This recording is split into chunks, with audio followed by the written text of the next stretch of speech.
ஓம் முருகா போற்றி. ஜூலை 29ஆம் தேதி ஆடி கிருத்திகை. ஆடி கிருத்திகை அப்படின்னாலே மிகவும் சிறப்பான விழா எம்பெருமான் முருகப்பெருமானுக்கு. இந்த கிருத்திகை விழா எல்லா முருகன் கோவில்லையும் ரொம்பவே சிறப்பாக செய்யப்படுது. ஆனா ரொம்ப முக்கியமாக முருகப்பெருமானின் அறுபடை வீடுகள்ல மிகவும் சிறப்பாக கோலாகலமாக இருக்கும்.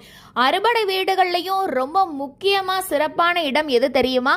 திருவள்ளூர் மாவட்டத்தில் இருக்கக்கூடிய அப்பன் முருகப்பெருமானின் திருத்தணி தலம் தான். முருகப்பெருமான் வள்ளியை திருமணம் செய்து கொண்ட அழகான தலம் தான் திருத்தணி.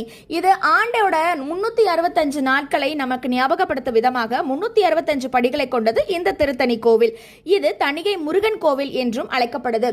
இங்க வள்ளி தேவானையோட எவ்வளவு மகிழ்ச்சியாக இருக்காரு பாத்தீங்களா முருகப்பெருமான். நம்மளையும் வருடம் முழுவதும் மகிழ்ச்சியாகவும் சந்தோஷமாகவும் வச்சிருப்பாரு எம்பெருமான் முருகப்பெருமான். திருத்தணிக்கு ஒரு முறையாவது வந்து முருகனை சந்திப்போம், அல்லது நம்மளுடைய வீடுகளிலே முருகப்பெருமானை அழைப்போம்.